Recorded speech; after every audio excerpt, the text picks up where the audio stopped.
자, 투자의 승패를 결정짓는 최후의 한 방을 노려보겠습니다. 오늘은 정광우의 매치 포인트 시간이고요. 86번가 정광우 대표와 함께하겠습니다. 어서 오세요. 네, 안녕하십니까. 네, 안녕하세요.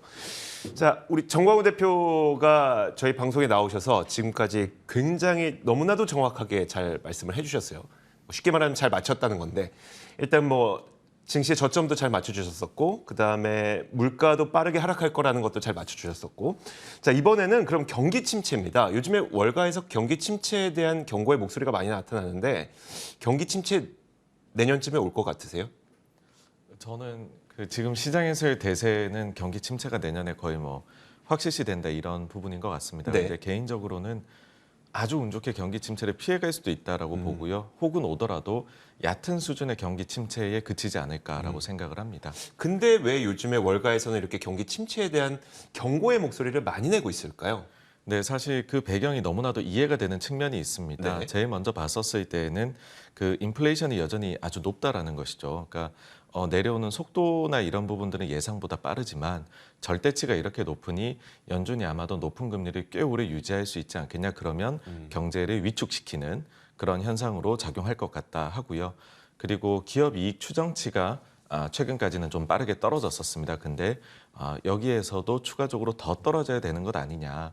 그러면은 기업 이익이 별로인데 침체로 가는 것 아니냐. 네. 거기다가 마지막으로는 지금 제일 많이 이슈가 되는 것 같은데 장단기 금리 차이가 역전이 되어 있는데 이랬을 경우에는 대부분의 경우에 과거에 침체가 곧 오더라라고 하게 되니까는 이런 모든 것들이 겹쳐가지고서 침체에 대한 우려 이렇게 말을 하고 있는 것 같습니다. 그러면 정광우 대표가 하지만 나는 그래도 좀 얕게 지나가거나 아니면 잘하면 피할 수 있다고 생각하시는 이유도 있을 거 아니에요?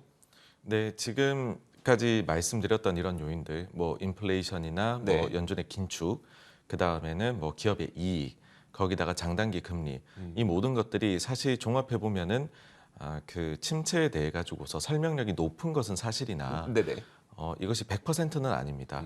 그러니까 어떤 이야기냐면은 우리가 침체를 걱정할 때에 이 침체를 누군가가 정의 내려주는 것이고 네. 그거는 전미경제협회거든요. 그렇죠. NBER에서 해주는데 과거를 봤었을 때 100%의 설득력을 가지는 지표는 하나였다라는 거죠. 하나요? 예, 고용이었습니다. 네. 실업률이 많이 올라가게 되면 그때에는 반드시 침체라고 인정을 했었더라고요.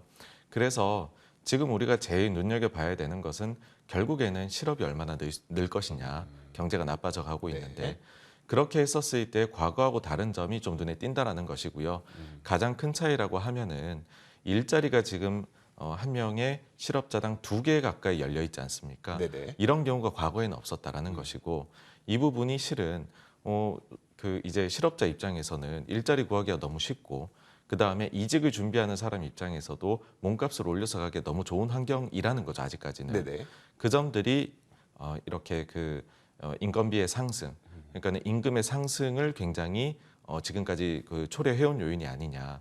그러면은 반대로 봤을 때 과거라면은 아주 그냥 실업 자체가 늘어나야지 침체가 왔는데 네. 지금은 소위 말해 허수의 일자리라고 할 수 있는 잡 오프닝, 그 구인이 많이 떨어지는 것만으로도 일정 부분은 경기 침체에 들어갈 때 늘어났었던 그런 실험만큼의 효과를 내는 것이 아니냐. 그렇게 보면 제가 한번 계산을 해보면 구인 쪽에서 한 5, 600만 정도가 감소를 하고 네. 그다음에 실제 실업에서 한 100만 정도 혹은 200만 정도의 증가에서 그치게 된다라고 하면 그러면은 이것은 아주 얕은 수준의 침체일 것이다. 혹은 침체를 간신히 비껴갈 수도 있는 수준이 될 수도 있지 않겠느냐. 그러니까 이 가능성은 사실은 이제 기본적으로 봤었을 때는 좁은 것이죠. 이 가능성 자체는요. 네네. 네. 그렇지만은 과거하고 워낙에나 다른 점이라는 것이고 그렇다라고 하면 이 점도 우리가 좀 염두에 두어야 된다. 그래서 저는 오히려 지금 시장의 생각과는 조금 반대로 가 있는 그런 상황입니다. 알겠습니다. JP모건의 CEO인 제이미 다이먼이 침체를 경고했지만 우리 정광우 대표께서는 яд게 좀 피해갈 수 있다. 물론 그분과 저희가 의견이 다르다고 그분에게 반기를 든다거나 그런 건 아닙니다만 자 어쨌든 지금 일어나고 있는 이런 상황들을 봤을 때 정광우 대표가 그렇게 판단을 하고 계시다는 거고 그럼 이런 판단에 근거했을 때에는 우리는 주식 투자는 좀 어떻게 해야 된다고 생각하고 계세요? 네, 그랬을 때는 주식에 대해서 계속 긍정적으로 좀 시각을 가지고 계속해서 주식 쪽의 비중이 늘려가는 것이 맞다라고 생각을 합니다. 왜 그러냐 하면은 만약에 가격이 주가가 전혀 조정을 받지 않았었다라고 하면 좀 생각이 달라졌었어야 될 것 같아요. 그런데 네네. 고점 대비해 가지고서 글로벌 증시들이 다 한번 많이 빠졌었습니다. 그리고 최근에 좀 랠리를 펼쳤다가 다시금 이제 또 브루킹스 그 파월 의장 연설 이전 수준으로 다 또 빠졌거든요. 네네. 그렇다라고 하면은 가격 매력이 이것은 이제 정말로 침체나 다른 걱정들이 많이 반영되어 있는, 그러니까 우려가 너무 많이 반영되어 있는 주가가 아닐까라고 생각하기 때문에 뭐 긍정적으로 저는 네, 봐야 된다고 봅니다. 알겠습니다. 근데 만약에 이제 침체가 얕게 오거나 아니면 깊게 오거나 우리가 그 정도는 알 수 없습니다만 역사적 통계로 봤을 때 침체가 발생하기 이전에 주가가 신저점을 기록했던 적은 한 번도 없었다. 뭐 이런 통계도 있더라고요. 그러면 결국 침체 구간이 한번 침체 구간이 결국은 저점이 될 수도 있다는 얘기일 텐데 그러면 그때 기록하게 될 저점은 지난 3,600선보다 더 아래일 것 같으세요? 혹은 위일 것 같으세요? 그래서 이 그 침체에 대해 가지고서 알기가 참 어렵다는 것인데요. 뭐냐 하면 만약에 이런 가능성도 있는 거죠. 얕은 침체가 왔는데 침체 시기를 NBER에서 이미 우리가 지나간 10월이나 9월을 시작으로 잡아버리면 뒤늦게 당하는 겁니다. 그러니까 NBER이 보통 한 6개월에서 길면 1년 이상 뒤에 네. 언제부터가 경기 고점 찍고 내려오기 시작했다 이걸 판단해 내려버리거든요. 그러니까 그 순간에는 우리가 예측을 하고서 움직일 수밖에 없는 상황인 것이고 그랬을 때 그 지나놓고 나서 NBER이 침체 구간을 딱 정하고서 주가를 보게 되면 그 설득력이 너무나 있어 보여요. 그런데 그 순간에 있을 때 우리는 모른다라는 거고 대표적으로 한번 예를 들어드리면은 2020년도에 그때 당시에 NBER에서 2020년 2월부터 침체에 빠졌다고 얘기를 하거든요. 맞아요. 네. 근데 2월 달에 예를 들면 ISM 그 서비스 PMI는 50 중반이었습니다. 네네. 그러니까 전혀 침체의 기미가 없었지만 그때부터 침체라고 했고 그렇게 보면 주가 빠지고 있거든요. 2007년 8년도에도 어땠냐면은 2007년 12월부터가 침체라고 이야기를 했습니다. 근데 그것을 1년 뒤에 얘기했고 맞아요. 2008년 1월 달에는 워낙 이제 사람들이 침체 논쟁이 가열되니까는 특별히 회의를 열어서 지금은 침체가 아니다라고 얘기했습니다. 그러니까 나중에 본인들이 그 구간이 침체라고 생각했던 순간을 그 순간에 있어 그 당시에는? 가지고서는 그렇게 판단을 못했던 것이죠. 그래서 우리가 너무 그 자료에 매달릴 필요는 전혀 없다고 보고요.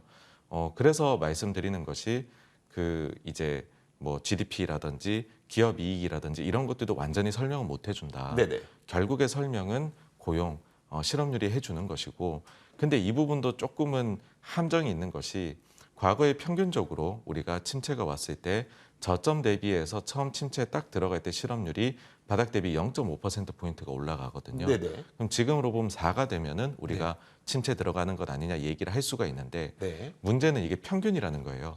어떤 때는 0.2만 올라도 침체라고 인정을 해버리고요. 네네. 그러니까 가장 고용이 좋을 때 대비 0.2밖에 안 올랐는데 NBER에서는 그거 사실은 그때 침체가 시작이었어라고 얘기를 해버리거든요. 네. 그렇게 하면 지금 3.5에서 3.7로 올라와 있습니다. 그러니까 지금의 침체라고 판단을 해버릴 수도 있다라는 것이죠. 그러니까 혹은 아니다라고 하고서 넘어갈 수도 있고요. 그 이제 장단기 금리 차에 대해 가지고서도 말씀을 드리면은 지금 이제는 파월 의장이 얘기했던 3개월하고 거기에서 18개월 선도 단기 스프레드 가지고서도 그것조차도 역전이 됐으니까는 이제 완전 침체다라고 얘기를 하시는데 그게 역전이 되었음에도 불구하고 침체 오지 않았던 게 최근 한 20몇 년 사이에 두 차례가 있었습니다. 그러니까는 어땠냐면 2019년도에 그랬었거든요. 네. 그 이후에 물론 20년도에 침체가 오긴 했지만 그건 코로나 때문이지. 그렇죠. 이제 금융 정책, 통화 정책 때문에 왔다고 보기는 어려울 것이고요. 네. 90년대 말에도 역전이 되었었다가 이내 조금 지나가지고서는 다시 재역전이 돼버립니다. 그리고 2001년 가서 역전이 되고 나가지고서 침체가 왔거든요. 그러면 이거는 그것이 설명력이 있다고 봐야 되냐 없냐라는 것이죠. 그러니까 이런 부분들이 나중에 침체로 판명되는 기간이 얼마 걸려서 확률 이런 것들이 높은 것은 사실이나 네네. 그걸 가지고서 우리가 확실하게 얘기한다. 그 시기가 정확히 언제쯤이다라고 이야기하는 것은 상당히 위험할 수 있다라는 거고 그게 특히나 가격하고 융합이 됐을 때는 더더욱 위험할 수 있다라는 것이고요. 또 마지막으로는 제이미 다이먼에 대해서도 이야기를 드리자면 제이미 다이먼 같은 경우에는 2022년도 1월까지도 침체는 안 온다고 얘기했습니다. 네네. 21년도 하반기에 뭐라 얘기했냐면 미국 경제가 너무 튼튼하기 때문에 이건 대공황 이후로 제일 튼튼하다. 그래서 23년까지는 침체가 없다고 했거든요. 네네. 근데 여름 들어와가지고서는 이제 폭풍우가 몰려오기 시작한다 그러고 지금에 와서 하는 얘기는 내년 여름까지는 거의 뭐 확실하게 침체가 온다라고 이야기를 하는데 네. 사실 저는 그 부분은 잘 이해는 가지는 않습니다. 네. 알겠습니다. 이제 정광훈 대표랑 제이미 다이먼 회장을 한번 회의에 논의할 수 있는 시간이 있었으면 정말 좋겠네요. 자, 이렇게 저희가 워낙 요즘에 월가에서 침체에 대한 이야기들이 많이 나오고 있다 보니까 과연 정광훈 대표는 이 침체의 가능성에 대해서 어떻게 바라보고 있는지 좀 자세하게 이야기를 나눠봤습니다. 86번가 정광훈 대표와 함께했습니다. 고맙습니다. 감사합니다.